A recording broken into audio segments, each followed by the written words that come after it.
جب ایک بچہ پیدا ہوتا ہے تو پیدا ہونے سے پہلے جب وہ ماں کے پیٹ میں ہوتا ہے تو فرشتہ آتا ہے اور اس کا رزق لکھتا ہے، اور یہ اللہ کی طرف سے تقدیر لے کر آتا ہے کہ کس کو کتنا رزق ملے گا، اور یہ سب اللہ کا اندازہ ہے کہ کس کو کیا ملنا چاہیے۔ اللہ کے سوا کوئی اور انسان کے رزق کا مالک نہیں، اللہ رزق دیتا ہے، لیتا نہیں ہے۔ سورۃ طٰہٰ میں اللہ تعالیٰ فرماتے ہیں وَأْمُرْ أَهْلَكَ بِالصَّلَاةِ وَاصْطَبِرْ عَلَيْهَا لَا نَسْأَلُكَ رِزْقًا نَحْنُ نَرْزُقُكَ وَالْعَاقِبَةُ لِلتَّقْوَىٰ، اور اپنے گھر والوں کو نماز کا حکم دو اور اس پر خوب پابند رہو، ہم تم سے کسی رزق کا مطالبہ نہیں کرتے، ہم ہی آپ کو رزق دیتے ہیں اور اچھا انجام تقویٰ کا ہے۔ لیکن آپ دیکھیے کہ اس کے برعکس ہم اپنے گھر والوں کو کس چیز کا یا بچوں کو کس چیز کا حکم دیتے رہتے ہیں، وہ نماز پڑھیں یا نہ پڑھیں، نماز کی پابندی کریں یا نہ کریں، اس کا اتنا غم نہیں ہوتا جتنا اس بات کا غم کہ یہ کیا کما رہے ہیں، یہ کہاں سے کھائیں گے، یہ کیسے جئیں گے۔ ضرور اس کی فکر ہونی چاہیے۔ یہ نہیں کہا گیا کہ اسباب اختیار نہ کرو، اسباب اختیار کرنے چاہیے، لیکن اللہ سبحانہ وتعالیٰ فرماتے ہیں کہ ہم آپ سے رزق نہیں مانگتے، رزق تو اللہ کے ہاتھ میں ہے۔ ان اللہ هو الرزاق ذو القوة المتین، اور اگر وہ اپنا رزق روک لے تو کوئی دے نہیں سکتا۔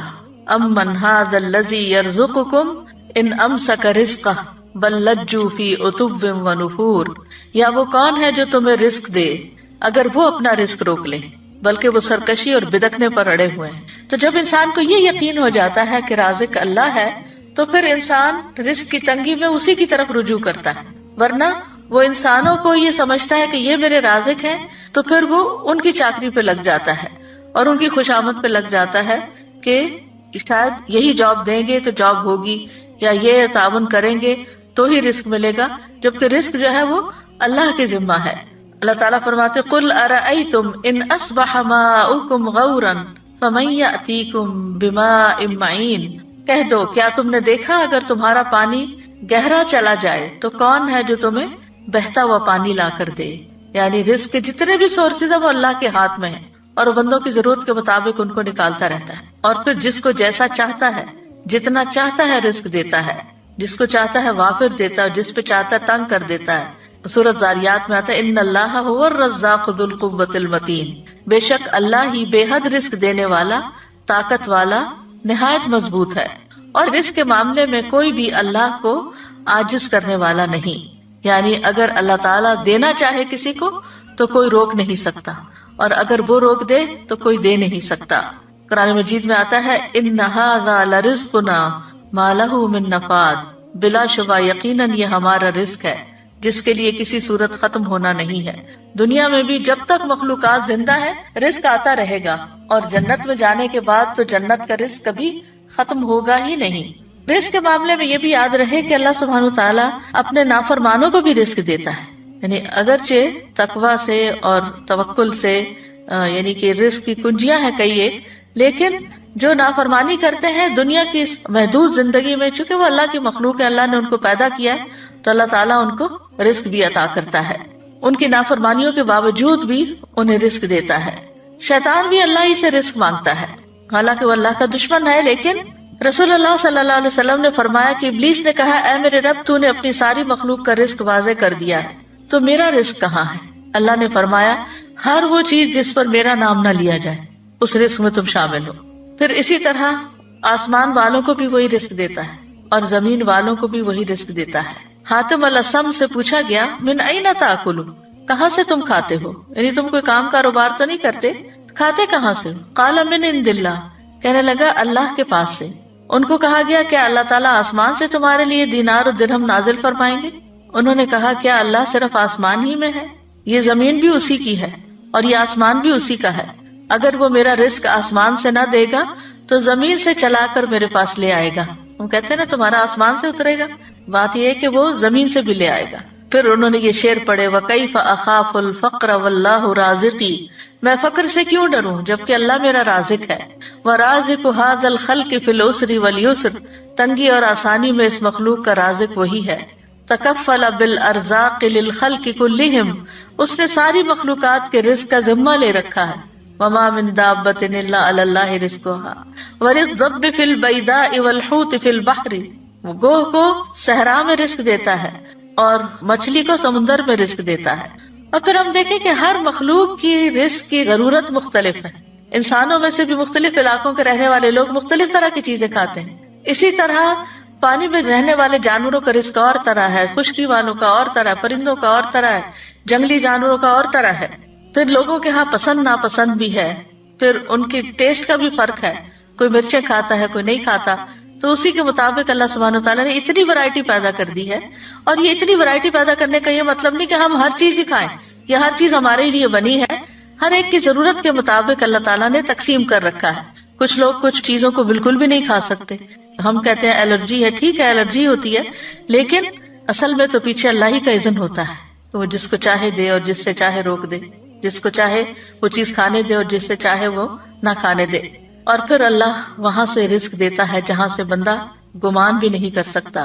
وَيَرْزُقْهُ مِنْ حَيْثُ لَا يَحْتَسِبُ وَمَن يَتَوَكَّلْ عَلَى اللَّهِ فَهُوَ حَسْبُهُ إِنَّ اللَّهَ بَالِغُ أَمْرِهِ قَدْ جَعَلَ اللَّهُ لِكُلِّ شَيْءٍ قَدْرًا. اور اسے رزق دے گا جہاں سے وہ گمان نہیں کرتا، اور جو کوئی اللہ پر بھروسہ کرے تو وہ اسے کافی ہو جاتا ہے. بے شک اللہ اپنا کام پورا کر کے رہتا ہے. یقیناً اللہ نے ہر چیز کے لیے ایک اندازہ مقرر کیا ہے. اصل میں ہم جلد باز ہیں، ہم چاہتے ہیں کہ ہمارا کام وقت سے پہلے ہی ہو جائے. پھر مرنے کے بعد بھی اپنے بندوں کو وہی رزق دیتا ہے. خاص طور پر شہید جو ہیں ان کو مرنے کے بعد بھی رزق ملتا ہے. نبی صلی اللہ علیہ وسلم نے فرمایا جب تمہارے بھائی احد میں شہید کر دیے گئے تھے تو اللہ نے ان کی روحوں کو سبز رنگ کے پرندوں کے پیٹوں میں کر دیا جو جنت کی نہروں پہ آتے ہیں، وہاں کے پھل کھاتے ہیں، پھر سونے کی قندیلوں میں لوٹ جاتے ہیں جو عرش کے سائے میں لٹک رہی. یعنی ان کی روحوں کو اتنے اعلیٰ مقام پہ اللہ نے رکھا ہے. جب انہوں نے وہاں کے کھانے پینے اور آرام اور راحت کے مزے دیکھے تو کہا کون ہے جو ہمارا یہ پیغام ہمارے بھائیوں تک پہنچا دے کہ ہم جنت میں زندہ ہیں، ہمیں رزق دیا جاتا ہے، تاکہ وہ جہاد سے بے رغبت نہ ہو جائیں اور لڑائی میں بزدلی نہ دکھائیں. اللہ سبحانہ وتعالیٰ نے فرمایا میں تمہارا یہ پیغام ان تک پہنچا دوں گا. چنانچہ اللہ نے یہ آیت نازل کی وَلَا تَحْسَبَنَّ الَّذِينَ قُتِلُوا فِي سَبِيلِ اللَّهِ أَمْوَاتًا بَلْ أَحْيَاءٌ عِندَ رَبِّهِمْ يُرْزَقُونَ. وہ لوگ جو اللہ کی راہ میں قتل ہوئے ان کے بارے میں یہ ہرگز خیال نہ کیجیے کہ وہ مردہ ہیں، بلکہ وہ زندہ ہیں، اپنے رب کے پاس رزق دیے جاتے ہیں. اور پھر ایک اور جگہ پر بھی اللہ تعالیٰ نے ایسے لوگوں کے لیے رزقا حسنا کی خوشخبری دی. والذین ہاجروا فی سبیل اللہ ثم قتلوا او ماتوا لیرزقنہم اللہ رزقا حسنا وان اللہ لہو خیر الرازقین. اور جن لوگوں نے اللہ کے راستے میں وطن چھوڑا پھر قتل کر دیے گئے یا مر گئے، یقیناً اللہ انہیں ضرور رزق دے گا، اچھا رزق، رزقا حسنا. اور بے شک اللہ یقیناً سب رزق دینے والوں میں سے بہترین ہے. رزق کے کم یا زیادہ ہونے میں اللہ کی حکمتیں ہوتی. یاد رکھیے وافر رزق کا ملنا اللہ کی رضامندی کی علامت نہیں.